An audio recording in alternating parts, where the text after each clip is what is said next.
Have you ever wanted to learn about the anatomy of the human body? Huh? What did you say? Oh, you don't understand why I'm asking you about biology in a video about manga? Shut up, this is relevant, okay? I swear. For those of you who said yes to that question for some fucking reason, boy do I have the series for you. Transition. Cells at Work. It's a series about cells, as in the ones in your body, who are working in a rough approximation of a Japanese workplace. Or at least I think so. I've never been to Japan, so that's just a complete assumption on my part. But either way, this series is frickin' awesome. For the purposes of this video, I'll mainly be talking about the Cells at Work spin-off, Cells at Work Black, because I think it's just a more entertaining and interesting take on the concept created than the original Cells at Work. And I also read the spin-off more recently, so I kind of remember it better. But that's not the only reason, okay? So Cells at Work and its spin-off both revolve around one central thesis, or one theme and idea. What if every cell in our body was anime? And boy do these series follow through that idea. Red blood cells? Yep, they anime. Your brain? Also anime. Sperm cells. Kawaii as fuck.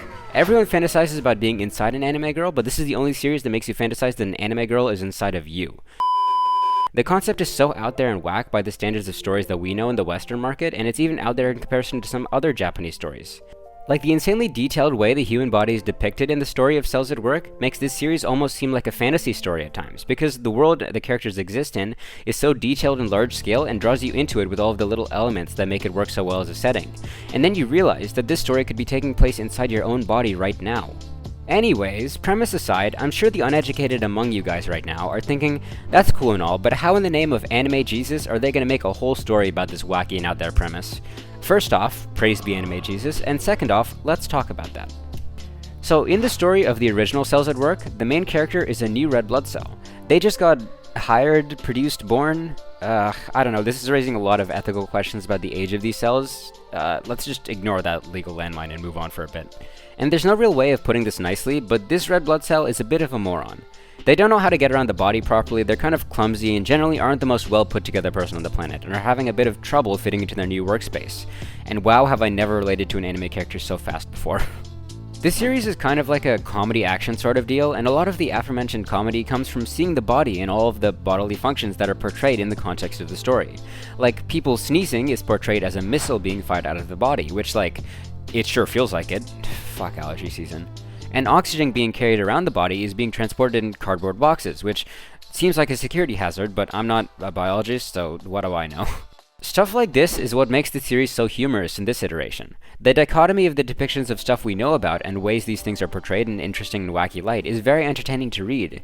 And to top it off, the writing and characters' interactions are also top-notch. There's a bunch of interactions that genuinely made me laugh, like in the first chapter where a red blood cell protagonist and a white blood cell sit down with a cup of coffee as they watch a bacteria that was menacing the body be loaded into a rocket and sent off into the void that is the outside world. The entire cast of the manga up until that point stands up and salutes, which I really enjoyed for some reason.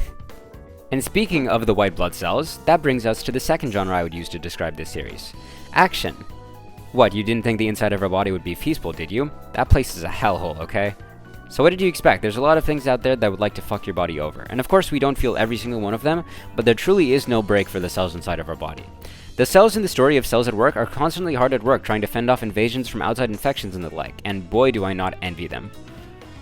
From large-scale viral infections to small infections by bacteria and allergens, they have a lot to do and some very high expectations to do them under. The action in this series is very entertaining because a lot of the time the fights aren't just for the sake of some adrenaline-pumping fun. That was a human body joke. But they also serve as a major way to learn about the human body and what kind of place it is.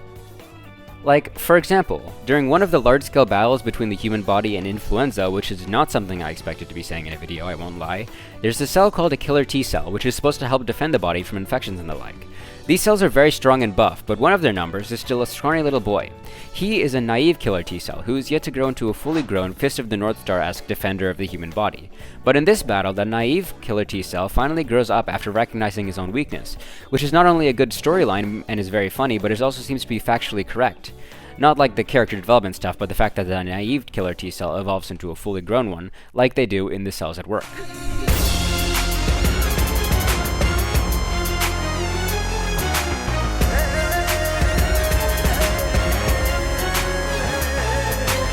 But I think I've spent enough time talking about the vanilla Cells at Work. It's time to move on to the big boy stuff. Cells at Work Black is a spin-off of the normal Cells at Work series, but it is still set up in the same general way, except for one key difference. So the black part of the Cells at Work Black title comes from the concept of a black company in Japanese work culture. I won't claim to be the most knowledgeable about this stuff because I'm not, well, Japanese, but I'll try to explain it to at least my naive perception of the concept. So a black company is essentially a company that abuses or overworks its workers and employees to such an unreasonable extent that in some cases it leads to depression or maybe even suicide. For those of you who are familiar with the concept of a sweatshop, it's kind of similar to those, except legal and still in practice sometimes today. And that idea of a workplace being so horrible compared to others that it hurts those who work in it is the same concept portrayed in Cells at Work Black. So Cells at Work Black also takes place inside of the human body, but the key difference is that body that we are inside of. While the human that we take a look at in Cells at Work Normal is pretty healthy, but with most issues coming from the invaders of the body and the various normal issues a human would go through, the body in Cells at Work Black plays a much heavier role in the story. While the body in Cells at Work wouldn't be considered utopian, it was at least competent in its maintenance of health, both physical and mental, while this is the opposite of the case in Cells at Work Black. The host body in the latter story regularly smokes, drinks alcohol, and does drugs, all to the malcontent of the cells in the body who are suffering. The working conditions of the cells in this body are rough. As we did in the last story, again we are following a red blood cell on their many quests through the body. However, the tone is immediately much heavier in this one. Instead of the main character being clumsy and disorganized, he's instead just a well-meaning newbie who is constantly getting berated by those around him for no fault of his own. The red blood cells in this body have to go through a lot: the constant carbon monoxide intake killing and disabling them, the regular attacks by germs to brutalize the red blood cells, and the task of still delivering oxygen to the body despite all of this stuff going on. While the last story could be categorized as an action comedy, the story in this one takes almost a dystopian feel to it, with barely anything going the way of the cells.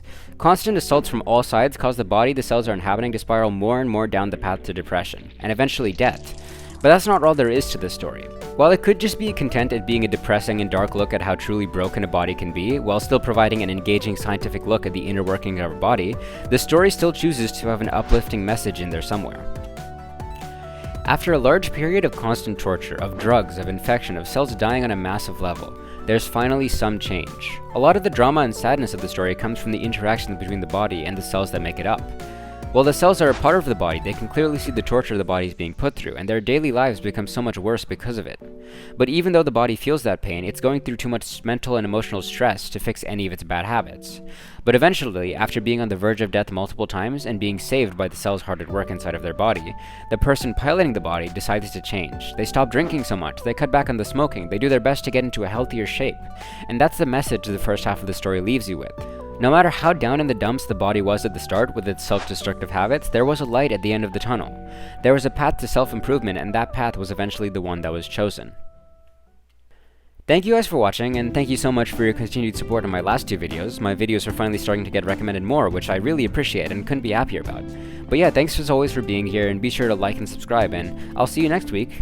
Bye!